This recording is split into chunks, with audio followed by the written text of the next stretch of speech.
Welcome to Stat, I'm telling you all medical true crime stories, and it gets bizarre. Karen Wickham, yeah, she used to work in ER, and now she's sharing the knowledge, so let's get involved. Hey, funny and scary at the same time. Medical mysteries, all facts, she ain't lying.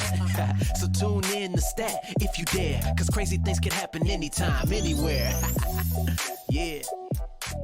Hello, everybody out there in podcast land. Welcome to Stat, Shocking Traumas and Treatments. And I'm your host, Karen Wickham, coming to you from beautiful Morriston, Ontario. That's right, I am out of town visiting with a very special person today. And her name is Dr.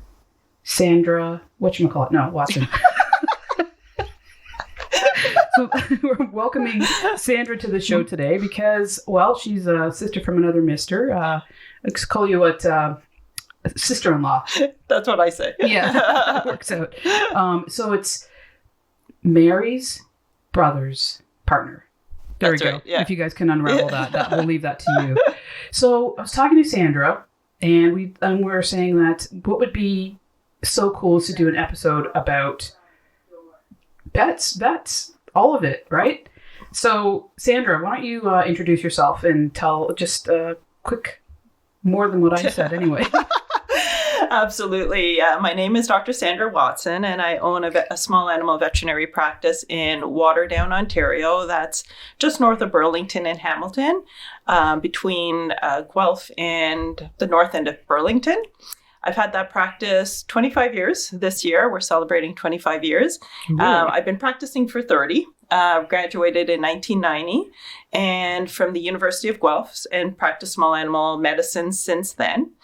6 years in a small animal practice in Mississauga where I learned to cut my teeth on medicine and surgery, and then decided after 6 years it was time to branch out on my own. Opened up the practice in Waterdown and seen it grow exponentially since establishing it 25 years ago. And at the point now that it's pretty well self-run, I still go in on more of an administrative capacity, but still practice small animal medicine with my associates. It's a lot of fun. We have a lot of fun. That's amazing. When did you start? Like, what made you decide or make you go, okay, that's it. I want to be a vet. Like, since you were young or... Yeah. There was never any question in my mind. I was always going to be a vet since I was little, but it's every kid's dream. So to actually make it a reality, it's a big thing. But that was a driven goal for me that I only ever wanted to be a vet. Now, my understanding is that you started this quite young. Yeah. You're, she's a little smart. I was 23 when I graduated from vet school. I was the second youngest in my class. One girl was 2 weeks younger than me. You started when you were 17, though, right? Yeah. That's incredible. Started University of Guelph at 17. I think Mary told me that, and I'm like, oh, that is unbelievable. Like, I mean, a lot of 17-year-olds are just, still running around getting into trouble, and here you are in university. University of Guelph too is in Canada, in Ontario, is the place to go to become a vet. It's like the creme de la creme. It's the biggest and oldest vet school in Canada. That's incredible. And it's ranked third in the world. First in Canada, obviously, and I think third in the world or third in the U.S. I think the data just came out a few months ago on the rankings, and Guelph always ranks really, really high. That's something to be proud as a Canadian or Ontarian. Is it Ontarian? Yeah. Whatever. Ontarioan. To know that we have such excellent education. But that's really cool. So, okay, well, how did you decide that you wanted to work with smaller animals versus the big guys? I always knew I wanted to work with small animals. Going through the vet school program, you do have to do an externship between third and fourth year. That's funded by the government, and the government requires that externship has at least 4 weeks in large animal. So you have to actually tag along with a large animal vet for a summer to learn the trade of being a large animal vet, because going through vet school, most vets go in to small animals, and they really, really need a lot of large animal vets. So I did a summer doing large animals. It was by far the best summer of my life. Oh, really? All I did was sit in a truck, banter around with the vet that was teaching me, palpated a few cows, did a few horn trimmings, few shoe trimmings, and it was just a great summer. Oh man, that sounds so cool. Yeah. So then after that is fourth year. That's the year that you do all your clinical work and then graduate. But I knew after the end of my summer of third year that it solidified that I wanted to stay in small animal, to the point that my small animal externship supervisor, my large animal externship supervisor, took me aside and goes, "You should go into small animals."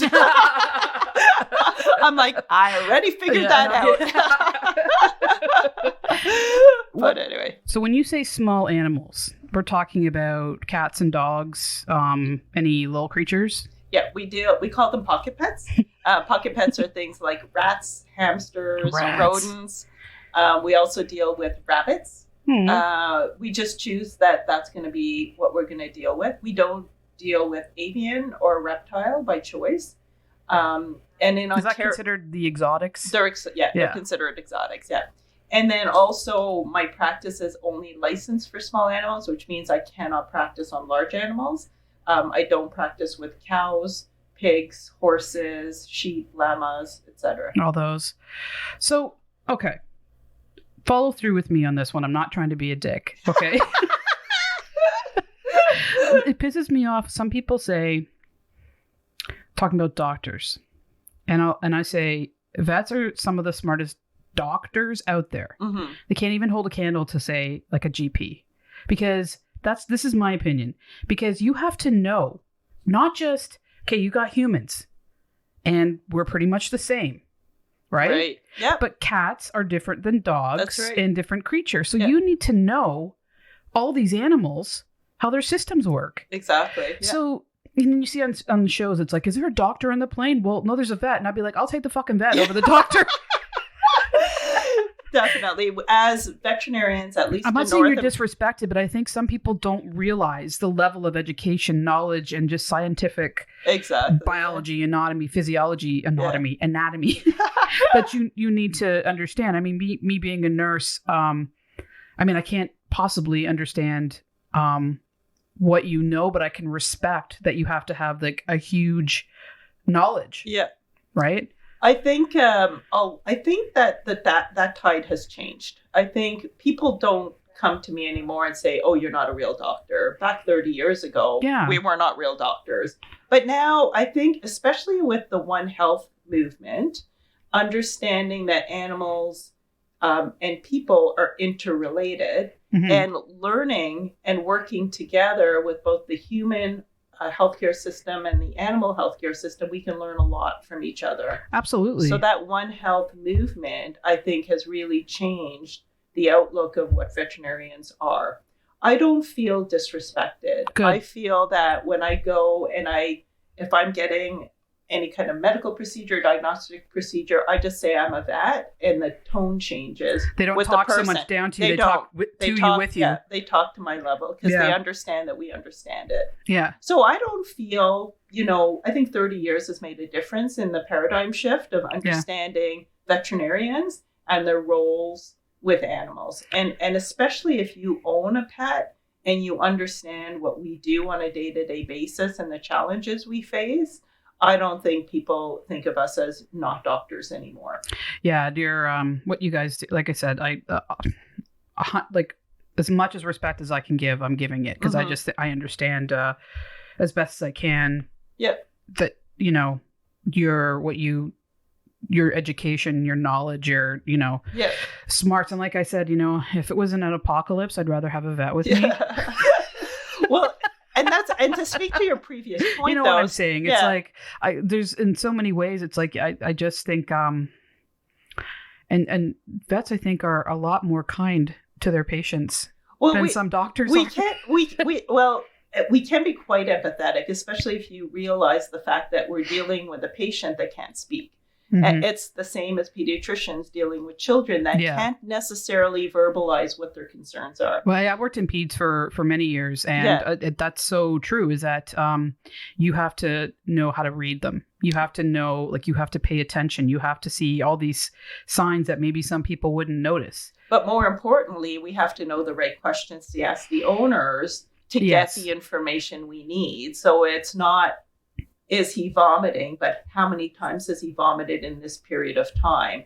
And if you don't ask the question, the owners may discard it or not think it's a valid or important piece of information, but it ends up being very pivotal. It could be, critical to what you're... Absolutely. Well, I know because Sandra has helped us take care of our pets. We've had a run of some unfortunate situations, and you were absolutely amazing. Thank you. We couldn't, I don't think we would have, just your compassion, your business. Oh my God, it's not a business. It feels like a family when you go there. Oh, it's very much a family. That's how I run it. Yeah, it's so comfortable. Your staff are amazing. I don't even like saying staff, but you know what I mean. Your team is amazing. Yeah. And it's just this warm feeling when you walk in. You know, some places can feel very clinical, but not at all. I think it's cool that you even got a section for dogs and a section for cats, because it's part of our fear-free movement. We have the vet industry is going through a massive change. Again, another paradigm shift of understanding that pets actually are fearful, especially coming into situations, and in this case, coming into vet clinics. And it's been a movement for about 7 years now. We jumped on as soon as we heard about it. So about 5 or 6 years, our clinic's been part of a fear-free movement. And it's understanding and reading animals and their body language and their anxiety when they come into a vet clinic. And it was established and developed by veterinary behavioralists that understood that why is it that a dog can go into a pet store wagging its tail with its owner, but the minute it approaches a vet clinic door, that behavior changes for the exact same pet. So we understand that pet's behavior changes when it approaches a vet clinic door. So we looked into it, or some veterinary behavioralists looked into it, and identified that there's certain cues and reactions, not only with the pet owner and the veterinary staff, but also the smells and the environment. So we try and deconstruct that, break it down, so that we can start working with pets so that they do feel comfortable. You have some, I've noticed when we've brought our pets in to the room, is it, it's like an anti-anxiety pheromone. Yeah. We have pheromone. That was really cool when I saw that. We have pheromone. They've identified pheromones in veterinary medicine that have calming effects. There's specific pheromones that have been identified for cats, and there's specific pheromones that have been identified for dogs. So we have designated areas in our clinics, particularly in our waiting room, that is designated for cat only and dog only. So on the dog only side, we have the pheromones for dogs. On the cat only side, we have the pheromones for cats. And then we have 4 exam rooms, 2 of which are designated for cats. So there are cat pheromones in those rooms. And the 2 dog ones have dog pheromones in that room. That's They're amazing. Diffusers that are plugged into the wall outlet and emit a pheromone that has a calming effect. That's just one level of fear-free that we work with. We work with touch. We work with stimuli. We try and identify each pet what they're responding to. And we note that in their files. So the next time the pet comes in, if that pet responds to a specific treat, we give that pet that treat. If they no longer respond to that treat, we up our game. Okay. It's called a treat ladder we work with. So we start with something very basic. See, that's cool. I didn't know about any of this stuff, and I don't think a lot of people know about this. Yeah. So we start with edible treats, then we'll move up to things like Cheese Whiz. We'll use whipped cream. We'll use all kinds of different treats. So it's like incentives, and it's meant so that the pet identifies that when they come to the clinic, I'm going to get whipped cream. Things can happen to them. Yeah, let's work with them so we can reduce their anxiety, so that it brings that level down. So it makes it easy for the pet. It makes it better for the client. But the biggest thing is the effect it has on my team.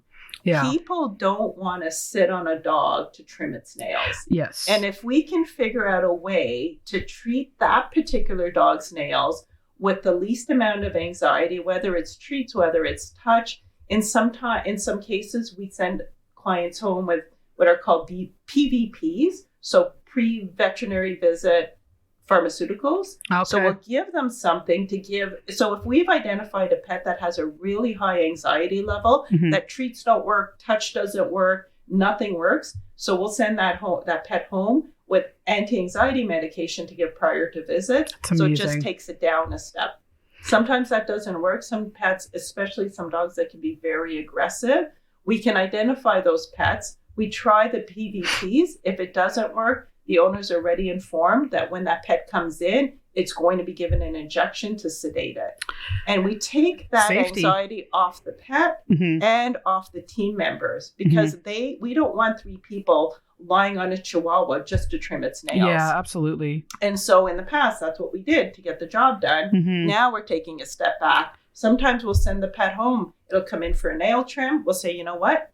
His anxiety is too high. He's going to go home. You're going to give this. You're going to come back in a few days. We're going to try again. I love that approach. Yeah. It's just such a, if it makes any sense, like a humane. It's humane. It is. Yeah. I was going to say humanitarian. So humane is the right word approach to it.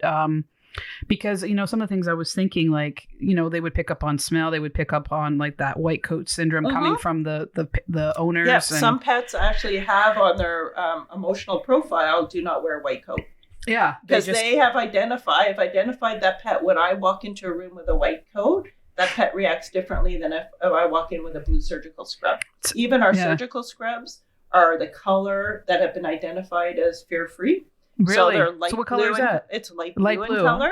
Cool. The pastels is what's been identified in pets to help reduce anxiety. So everything from ventilation to eye contact to smells and everything has been addressed through the fear-free movement.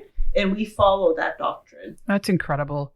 I've just even seen when we've brought our pets in, just even how it's like it truly is to me like that kind of animal whisperer thing. It's like you and your staff sort of zone in, if that's the right word. And then how you come and touch and examine them. I'm like, you totally are connecting on some level with this pet, with this animal. Yeah. And I just think, it's a gift like anything. Some people have it, some people don't.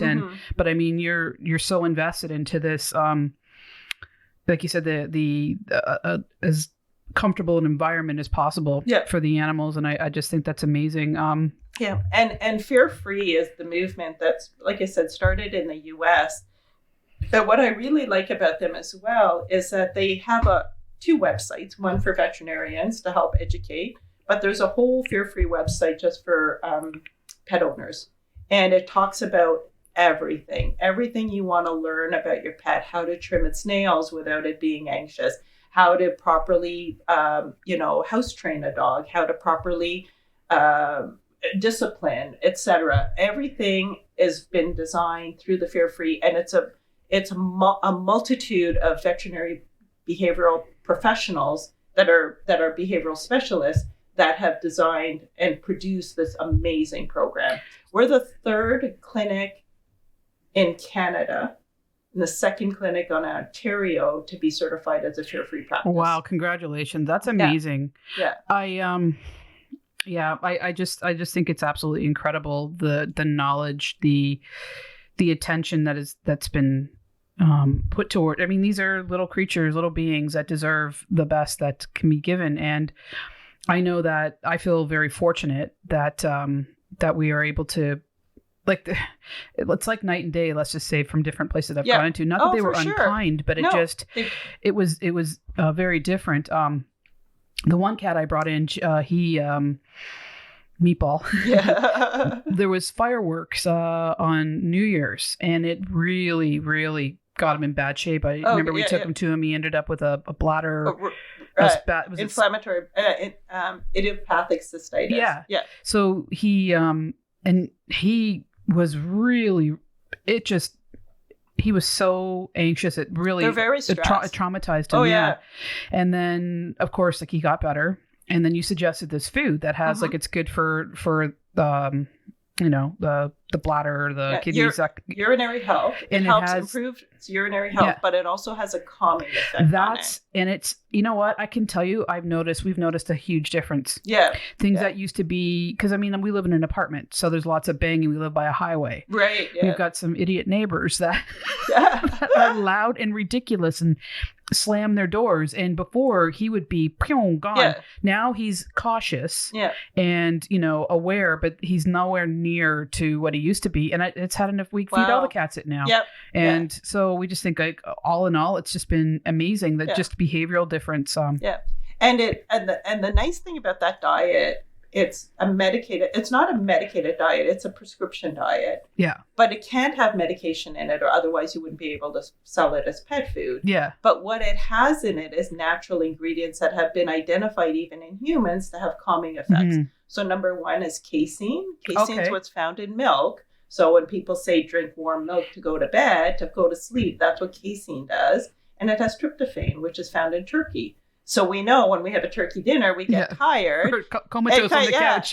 And those two ingredients, so they add natural ingredients to the diet. They don't actually add medication to the diet. It's all chemistry and how it works on your body. So exactly. It's like, but people, lavender and different things. I know essential oils are pretty much not the greatest thing in the world, and I know they're not good for animals. They're not. There's nothing wrong with essential oils. That's just one of those things that went through viral on the internet. Okay. There's nothing wrong with it unless they eat it, which they won't. Okay. So if they were like oil, no, you can. Because we won't take a bath like with a eucalyptus because we're like, what if the cats come in the room? Okay. No, doesn't have that effect. That was kind of about 5 years ago. It became, or candles. We didn't want to have candles. Well, some candles I worry about. There's a particular candle, the Yankee candles, that I've had clients burn, and their dogs have had a reaction to it. Oh, but it's not the smell. There's got to be something that's in the wax. I know it's paraffin wax that they use. Yeah, there's got to be something in it that I've had some dogs react to, like an asthma attack. Really? Yeah, but so that's where I would say just burn a candle. Burn a diffuser, and see the pet's response. And if they respond negatively, just don't do it. You stop it. Yeah, you just stop it. But there's nothing inherently wrong with essential oils. I did a big deep dive into it a few years ago because it was making its rounds on the internet. It seemed like Febreze, right? Like this big thing 10 years ago that Febreze was killing animals. But if you see the Febreze commercials, there's always an animal in it because it was a wives' tale. Somebody got on the internet and said, my dog had a seizure after I sprayed Febreze.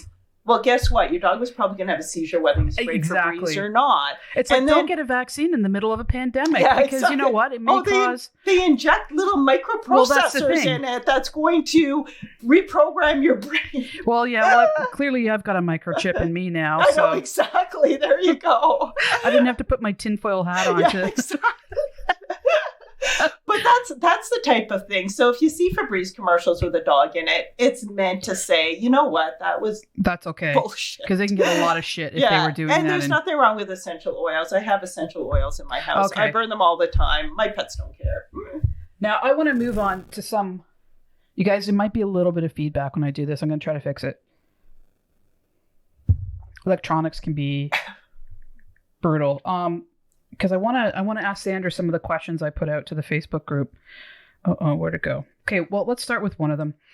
One of the members, her name is Taryn Nyden. I always say it wrong. Sandra. She knows I always say her last name wrong.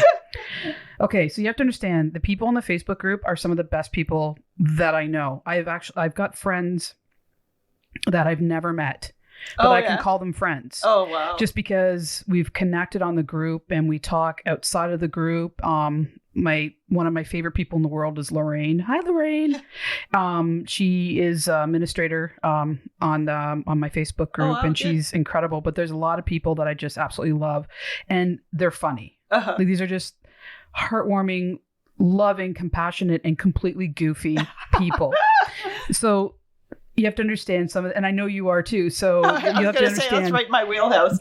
Take these questions with a grain of salt. So, because I can't find it on my phone right now, I'm gonna just ask it. So Taryn was asking.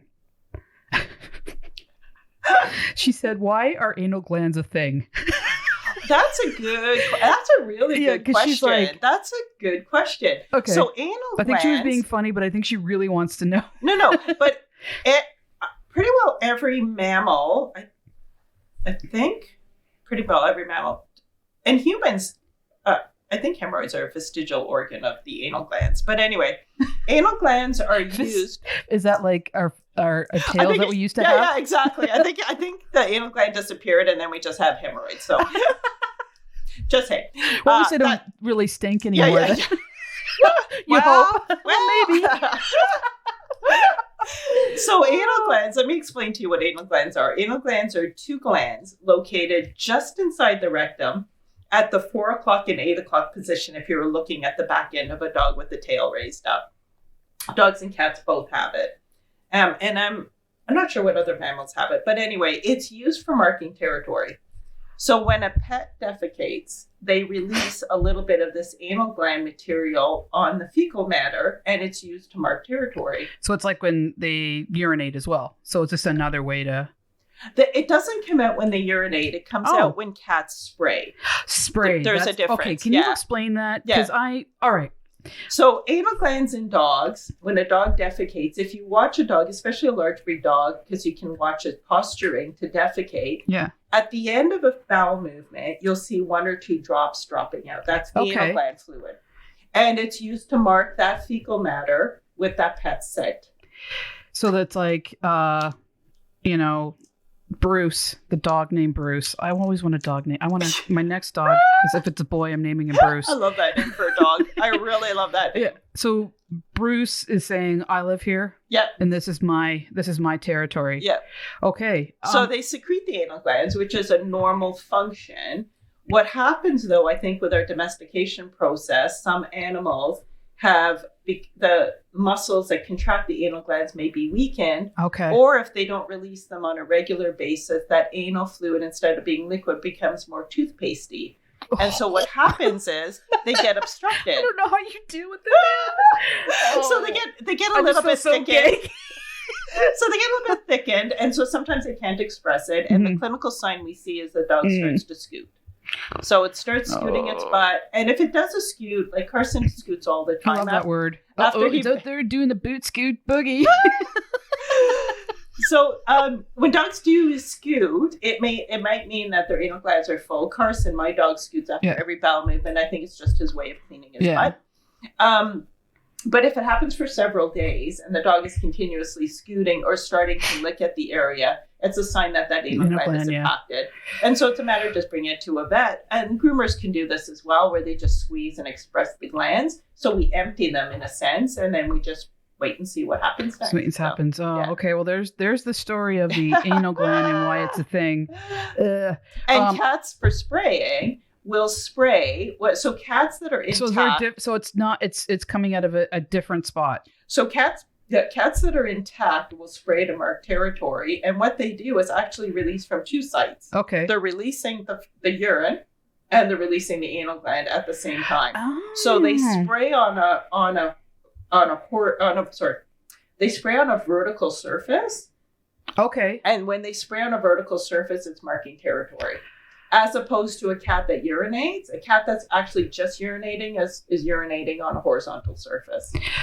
Okay, so things I've noticed, like in my cats, and they don't spray, but they do this little they do the tails. Yeah, the tail twitch. And backing up is their attempt to spray, but if they're neutered or spayed, they actually don't release their anal glands or the urine. Like my one little crazy guy, Finn, he's just, he's crazy. I love him so much. He's just a wild little man. He's just a sweetheart. But every once in a while, he just gets in those moods where you're like, and then he'll just, his tail will go. Yeah. And he's not even looking like he's backing up, but he's like all excited. And I know that he doesn't spray. I don't think he can because he's been fixed. Yeah. But, oh my God!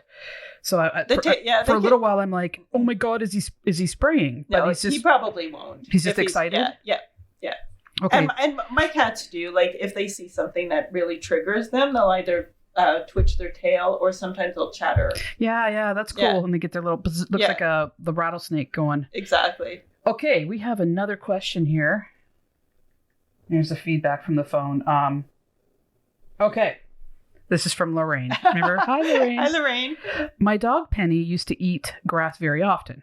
Contrary to what everyone was trying to tell me, I believe she did not eat it because she had an upset stomach.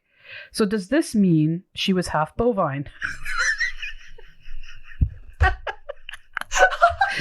Lorraine's from Wales. She's the best. We actually don't know why dogs eat grass. There is some thought that they're doing it because they have an upset stomach and they're trying to evoke emesis.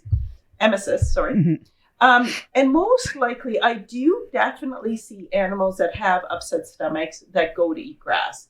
So there's a primary problem with the GI tract, and for some reason there's a motion for that dog to go and eat grass. We don't know why they do it. And some dogs just like eating grass. And some dogs like eating grass. When I let my cats out, they were out before you got here an hour ago, they were just mowing down on grass. And I know they're going to throw up because they always do. The grass is an irritant to their stomach lining. Oh, okay. It's not toxic in any way, but it is an irritant. Yeah. So they'll vomit, but if they don't vomit at all, they'll pass it in their bowel movement. So it's actually totally not okay. harmful at all. Okay, this next question, I'm really, it's from Sonia. I thought it was cool, and I've thought this myself. Okay, so I don't know how much you're on social media and stuff, or you probably are aware of this. People that get all these buttons that say yes, no, so they line up. So Sandra's looking at me like I'm crazy. So you know, like the Staples button that you can press. Yeah, so they get all these like for their dogs, and they are like they might have like 20 different words. Okay. So it'll say like play, toy, yes, no. So the owner will go. The dog will stand there and go and touch one of the buttons, and it says play, and so the person will say, "Oh, you want to play?" And the dog will go, "Yes, yes, yes, yes." That's interesting. So you're teaching your dog to communicate. So do you believe that this is okay? So what Sonia's asking, I'm just going to paraphrase it. Is it kind of like a wishful thinking from our point, from human beings going? Are we interpreting them touching these buttons because that's what we want to believe, or is it possible that these dogs are actually understanding and processing That's a really good question. So do you have any? I really think animals have more cognitive ability than we give them credit for. Oh, I agree with you. I don't think they're just brainstem. So you don't think it's random that they're I agree with you. I mean, look at police dogs and all these other working dogs. Absolutely. I definitely think animals have certain levels of intellect. And I think that there are certain breeds that have more intellect level than other breeds. She sent me a link interesting. That I'm going to send to you. And there's a couple of videos. I'll send them to you and maybe you can check them out. But there's this one dog. He's on TikTok and he's really popular. Yeah. And he's a poodle, standard poodle. Yeah, yeah. And it looks like it's for real. Because she'll ask a certain question and it's like, he's not going cookie, cookie. Like he's actually... sort of. You have to watch the whole scene because I think certain people have certain tells that they tell the dog. And the dog is just reacting to the dog, the tell. They're looking at the owner for the cue. So they might move their head a certain way. They might move a foot a certain way that the dog picks up on. There are dogs that have high levels of intelligence that can read their owner and know exactly what they want. Yeah. And I think that's a matter of the dog's intellect and the owner's training. How much they're But when giving it comes away. to that type of thing where you're videotaping, if you don't see the whole environment that you can see if the person's giving the dog a tell, I would say that you'd have to really question that. I have one particular client. She's one of my best clients. She can actually tell her dog, and I believe her, she can tell her dog to go to the toy box and get the blue ball, and the dog will get the blue ball. That's incredible. Versus the red ball. So there are some dogs, like I've tried to do that with Carson. I don't think his intellect is there. Mm-hmm. I'll say, go get your bone, and he'll just go get something randomly. Yeah. But I do believe I've seen highly trained dogs, highly educated dogs that really do understand and that have some level of cognitive ability that they can reason and problem solve. That's incredible. You see, I want to believe that and I lean towards it. I just don't know enough. I think they do. I know that animals, certain animals more than others are intelligent. I don't doubt that for a second. Yeah. So, God, what was I going to say? Oh, I watched this video where this family adopted a retired police dog. Oh, yeah. So the dog's just sitting there and they're pretending to make a grocery list. And the dog's just sitting there and he goes, bread, milk, cheese, cocaine. And the dog goes, whoop, and his head just snaps. Yeah. And his ears go up. Like, he's not upset, but he's like, he knows. Like, Yeah, he knows that's my job. That's what I'm And it was just like, I watch it over and over, and he's just like, doop-a-doop-a-doo, cocaine. And he's just, he's on and ready to go. Yeah. But not, like I said, in an angry way, like, oh, that's my job. He's ready to work. Yeah. And I just went, oh my God. Yeah. I love German Shepherds. Yeah. But it's interesting that the level of intellect that certain dogs have. Not only, I think there's certain breeds that are much more intelligent, but then also comes with the training, right? Yeah. So yeah, it really for sure. comes down to the training. I think I was reading that, like Border Collies. Border Collies are one of the smartest breeds. Yeah. But don't forget too, when you're working with those breeds, especially working dogs, the dogs that you see that are on the police force have been vetted already, right? Yeah. You don't have the stupid dog that doesn't know how to answer a command. That dog's already been retired and fostered. The ones that are the elite are the ones that have made it through the program. Wow. So that's what you see. You're seeing the cream of the crop, but don't forget there's probably about 10 dogs that didn't make it through the program, right? So you got to take that with a level of, whatever. Yeah, criticism. Yeah. It's incredible when I see dogs that are just hardwired. Oh, yeah. I mean, that's who they are. This is what's in me to drive me, like beagles, you know, like it's like and hounds. Yeah. And if you see police dogs, you know what the reward is? Mm-mm. Their reward is a toy. Oh. They're trained. And if you see police dogs in training, because is it their own toy? Them.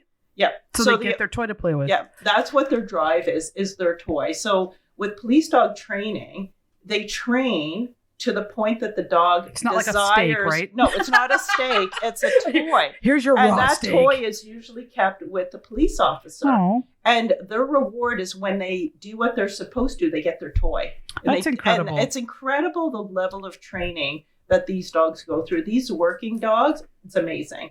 I've seen them in action, and it just blows my mind every time. Like, I didn't know corgis were working dogs. Corgis, yeah. I had no idea. Really intelligent. Yeah. One of the best trained dogs I ever met early in my career was a corgi. Yeah. Oh, I can't wait to get a dog again one day. But it's fun, though. Yeah, there's so much fun. Yeah. Next dog I get, like, I mean, I really... Growing up with my son when Van was young, he's been around pets forever, and they were the family dog. Yeah. Do you know what I mean? And wasn't all that concerned about lots of training and that, they learned, sit and those kind of things. But the next dog I want to just like really connect on like, this isn't the family's dog. Like for Marino, this is our dog. Yeah. Does that make any sense? Oh, yeah. And just like give them that full attention. Not that, you know what I'm saying? Like just from a pop up and say, all right, you're my guy, you're my girl here. And let's just like have as best of life together. Do you know what I mean when I'm saying it? Like it's absolutely. It's a totally different role, you know? Yeah. So I just look forward to that, one day, because they're so amazing. I miss having a dog around. But we had Coco for 16 years, and it's hard to, like for me and Mary, it was hard to even think about getting another dog at that point. And we still go, oh, Coco. Yeah. Like it'll always be, oh, Coco. Yeah. I get that. I have clients on different extremes. I have clients when they lose a pet come in the next week with a new pet. And I have clients that take 4 or 5 years to come in with a new pet. I don't think there's anything wrong with either of the scenarios. I went through the same thing when I suddenly lost my first Rottweiler, sudden death. And so my heart was broken over that. Mm-hmm. But then when I lost my second Rottweiler due to cancer, so it was a longer process, the pain was just as sharp. Mm-hmm. It didn't matter that I lost one suddenly, unexpectedly, versus one where I made a decision to euthanize. And I often wondered if it would feel different. And when I went through it personally, I realized it doesn't feel any different. That loss, whether it's sudden or a gradual decision, a gradual decline to the point that you make a decision to euthanize, is just as sharp. And I don't think it's, and so when people, so I did two things. One, I took a while to get a second dog. Mm-hmm. or I went and got one immediately right away. Yeah. It still felt the same. So I don't criticize or judge people if they want to go out and get a pet right away. Yeah, sure. And on the flip side of people, when I take a few years, I'm just happy that they come back. You're so right about the, I mean, I can speak from personal experience from what you were saying, because when we brought Coco, she was 16 and we agreed, she was suffering more than any quality of life. So it was her time. And then Sam, our cat, it was just sort of sudden. Yeah. And I knew, okay, so from Coco's perspective, I was like, this is going to really hurt because she's been in my life for so long. And then from Sam's perspective, we figured that she had some kind of brain lesion because just the way she deteriorated really and everything. Yeah. Mm-hmm. And I thought, this is going to maybe hurt a little less because I know she has an acute disease that came on and we absolutely have to do this. When she was euthanized, I was like, I felt like I got kicked in the chest. Like I'm getting a little choked up thinking about it. I really did, because it was like, not that I'm callous, and also being a nurse, it's like, okay, they're out of the pain, but I was like, oh my God, this hurts just as much. It does, yeah. Whether it's short term or long time coming. And yeah, I know we've talked about my pets a bit, but again, we're just so appreciative of the wonderful care that you've given us, and hopefully when I get my pup one day. Thank you. Well, we can't wait to meet him. So. I remember when I took Finn in to get fixed, and I was looking at his incision. I'm like, or it was just a little, and I was like, that's the cleanest, best incision I've ever seen. It's like, she's good, man. She could be a plastic surgeon. Like, nice job. Thank you. Yeah, like his balls weren't attached to his nose at that point. Yeah, exactly. No, it was so good. I was like, oh my God. Okay, so if maybe we can end this with today. I would love to have you back on and do this another time. Are we ending it? Shit. Yeah, I know. No, we'll do a part 2. Well, that's what I'm saying. Let's just end this and we'll keep them. They'll be like, Karen, I love Sandra. When are you gonna blah, blah, blah? And I'll have a million questions, and they'll be like, get her on again. Yeah. I guarantee for sure. you. Oh, I love this. Yes. Okay. So, pet peeves. Give them some. Okay. Either a couple of your pet peeves or maybe a funny story or two, whatever you decide. That's a good one. Put you on the spot. How about this? People that think they know what medication to give, they'll say, "Oh, I'll just give the dog a Tylenol." Oh yeah. Okay, yeah. so what? I think that's the one that bothers me the most, because you can get away with giving your dog a Tylenol, but you cannot get away with giving your cat a Tylenol.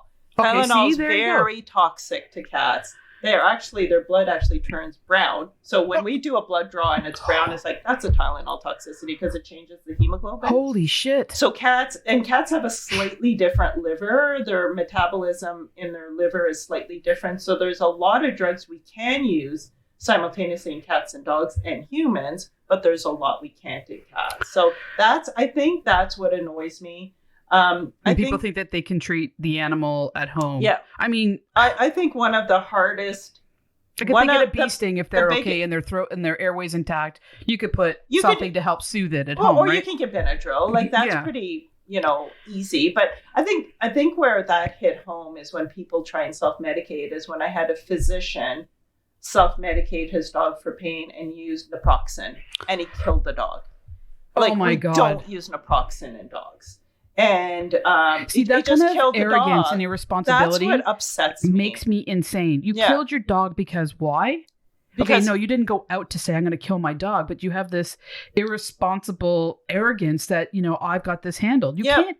Yeah. Okay, so you're going to say, well, I'm going to give whatever specific medication you give for nausea, say for a dog, unless it is the same thing, to a human. Yeah, it depends, because some drugs we can interchange. Mm-hmm.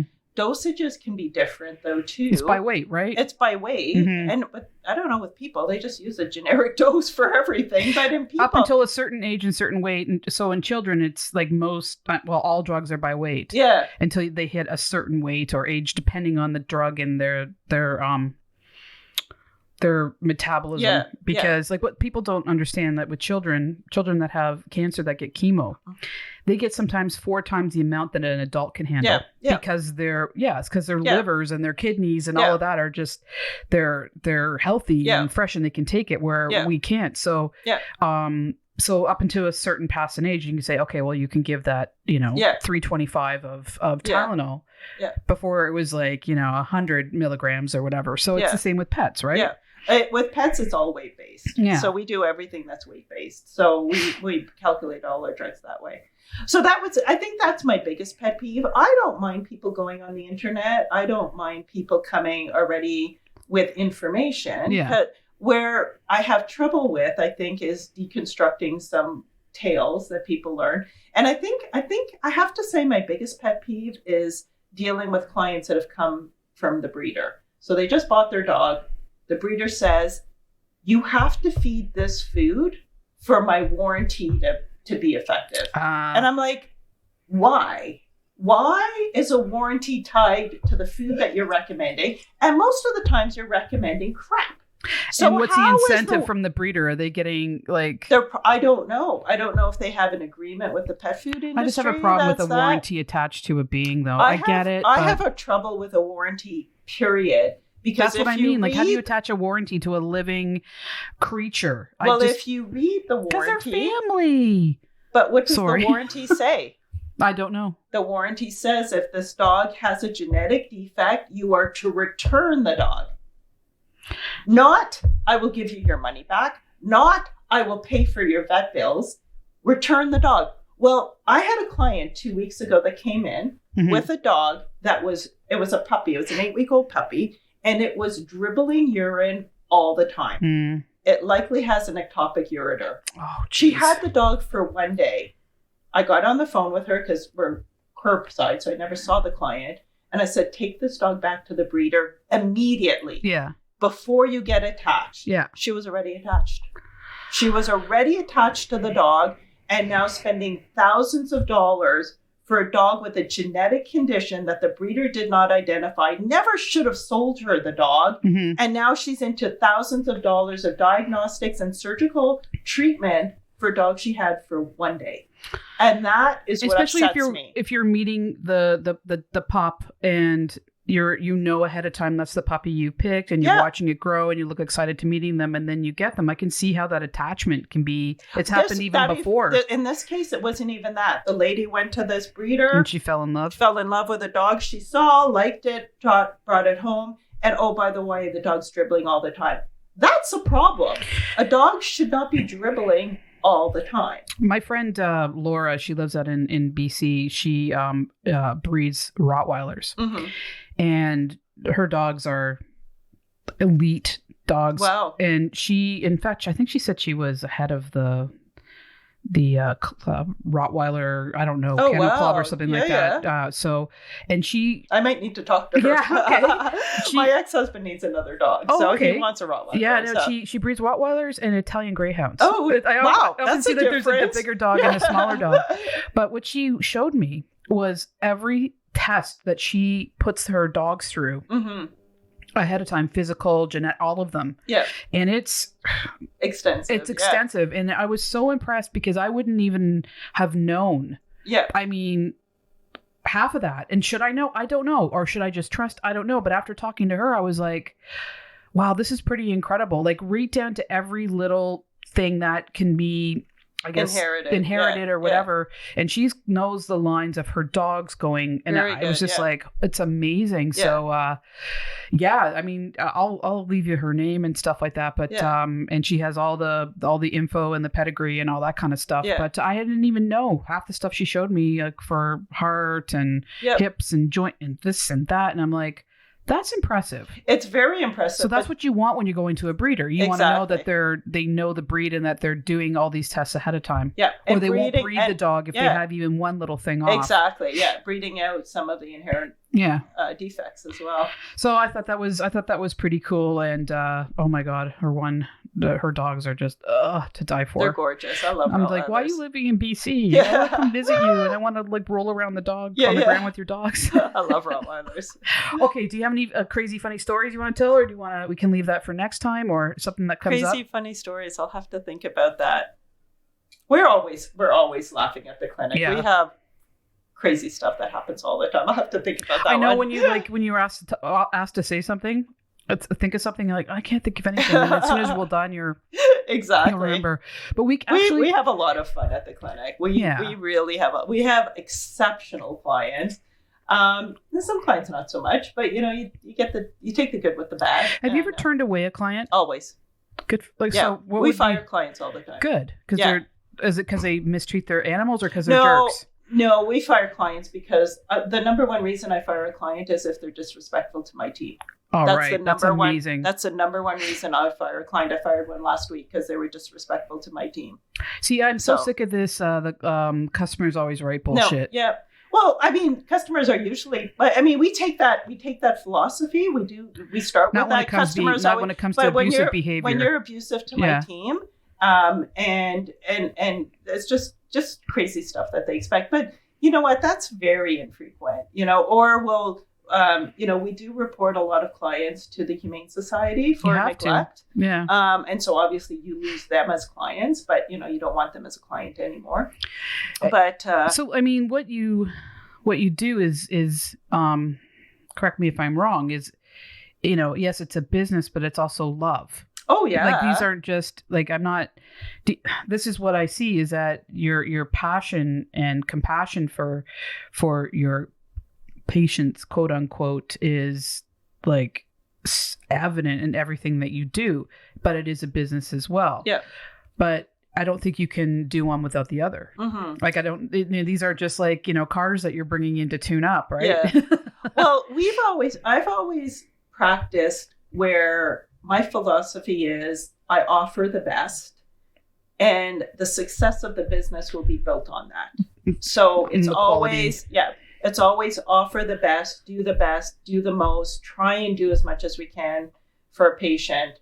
And then the profitability of the practice, the success of the practice just follows. Yeah. I don't keep stats from a business perspective. Mm-hmm. I don't give the team members goals to reach. Yeah. I don't operate my practice that way. My practice is let's do as much as we can for every pet that walks in that door. We're going to treat it like they're our own or our family member's pet. And then the success of the practice, the financial part of it, just follows. It follows because of the level of excellence that you offer people. Yeah. And part of that excellent care is the number of people I hire. We've got a team of 25 people. Oh, wow. Like we do that because we're a service-oriented clinic. It's all about service. It's a little bit challenging with COVID, but our service is what's the word I'm using? It distinguishes us from other clinics. Oh, we're I can see very that. service oriented, from the front team being trained constantly to the technicians, the doctors. It's very service oriented base. If you notice, we never keep clients waiting. Again, with COVID, they have to wait in their car. In the past, we had a 15-minute mandate. A client is sitting in a waiting room no longer than 15 minutes before they're brought into the treatment room, or something's done to let them know that we're dealing with them. And then when they're brought, like I said, when we go into the room, there's things in the room so the animal can maybe can play or help them calm down. Toys, there's treats. There's treats in the cat room. We have catnip. So we have everything to try. And when they're in the waiting room and then moved into the exam room, they're given things to keep them occupied. Yeah. But again, it's very rare that they're in there for more than 5 minutes before a doctor's in the room with them.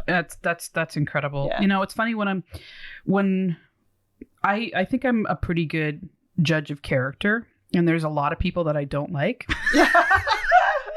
It's partly because of just me and my upbringing. It's part because all the years I worked as a nurse, especially in the ER, you sometimes have to figure shit out quick in terms of, personality, how to deal with someone. Some people you can joke a little bit with. Some people you can't. You got to be serious. You got to measure the levity of the situation. And sometimes you don't have a choice. It's just here now. We got to deal with that. But when I first met you, I knew you were good shit right away. I felt the same about you. So. And then even before we took our pet to see you, and I was a little bit nervous because I was like, okay, well, we're family. Is that okay? Well, you're like, well, of course it is. But in the same token, it's like, and it was just out of respect where someone will say, oh, she's a nurse. We're going to ask her every single question on the face of the earth. We're going to ask her to help us with all these things. And I don't even care. Like, go ahead, ask me whatever you want. But I didn't want to be like, I didn't want to cross a line. And you're like, nah, bring him in, Yeah, exactly. And then when we went in, I was like, I am not surprised that this place is like it is. Like I expected it to be at the excellent level that it was. Thank you. And it was just, we feel very, very fortunate. Oh, thank you. Like, well, we've got the best vet in Ontario. Angie's family. Oh. So we can do the vet thing here and then have a fun time after, right? Exactly. So anyway, this has been great. I know, it's a lot of fun. So next time, why don't we talk about COVID? Yeah. Next time, how it's affected. We were going to talk about that, but I think we had such a great conversation today before that. So talk about COVID and everything, how it affects you, how it's affected your customers, and just maybe the effects. That's a whole long topic, COVID, and the effects. Are you okay with that? We'll talk about that next time. Yeah. And then please think of some crazy stories. Okay. Okay. I have a lot. I just can't think of them at the top of my head. Yeah. If someone asks me, tell me some cool ER stories, I'm like, there was that time, and then 10 minutes later, you got 100. I have one interesting one. Okay. It was a dog. All right, let's do this before we go. I just saw the dog. It's 4 years old now. I just saw it for its annual physical this week. And I was talking to the owners on the phone, and I was reminiscing about when it was a puppy. It was a little Sheltie that came in as a puppy. I think he was 12 weeks old at that time. And the dog had swallowed a fishing hook with the fishing line. So the dog comes in. We take an x-ray. The hook is clearly in the stomach, but the line is sticking out of the dog's mouth. And we're running around frantic, trying to figure out how to dislodge this fishing hook out of the dog's stomach. And I just remember the dog sitting there, just very casually looking around, going, I don't know what the trouble is here. And he had this long fishing line sticking out of his mouth. So we have a lot of resources. So we get onto one of our resources, and they said, well, the easiest thing to do, number one, don't cut the line, because my instinct was to cut the line. And they said, just take the fishing line and take a gastric tube and thread the fishing line through the gastric tube. Okay. So you're basically feeding the gastric tube with the fishing line as your guide. Yeah. And when it hits the hook, just wiggle it a bit and it'll dislodge it. So it did. And we were just freaking out. It actually worked. And the dog is just sitting there going, I don't get what the big deal is. And it was so funny because I was talking to the clients on the phone, and I said, they never saw the dog, but I still have the mental image of the dog sitting on my treatment room table with this line sticking out of its mouth going, I don't get what the big deal is. Yeah, he's like, well, whatever. So it was one of those really, but that's so interesting too. Cool. Yeah, I was just thinking. And you must have been like, it worked! I can't believe it worked!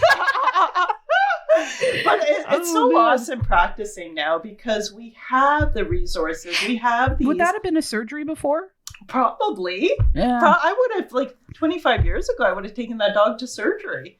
But you know what? It was an easy And here's a whole serious abdominal surgery done. Oh, yeah. And the dog was just like, I don't get it. So the dog went home. He's like, whatever.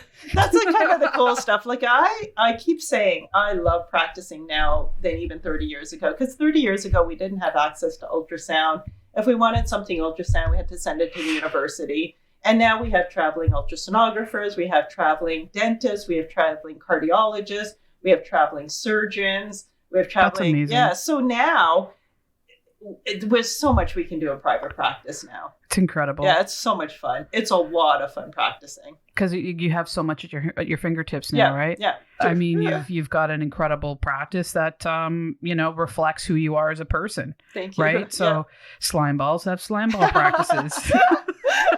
Rock stars, as Van say, have rock star practices. There you go. There you go. Okay, well, thank you for coming on today. Of We are going to course. have the next episode that Sandra's on, and I know you guys are going to be like piling in the questions. And we'll talk about COVID and some silly stuff. Perfect. Yeah. All right. Good. Thanks for coming on. Excellent. Thank you. All right. True crime and it gets none realer. Sometimes it'll be the cure that'll kill you. Gotta watch out, yeah, you gotta watch your back. Cause you don't wanna be another episode on Stat. Thank you for tuning in, learn a thing or two. These medical mysteries can be unbelievable. Yeah, subscribe, make sure you do that so you'll be tuned in and be ready for the next show. Stat.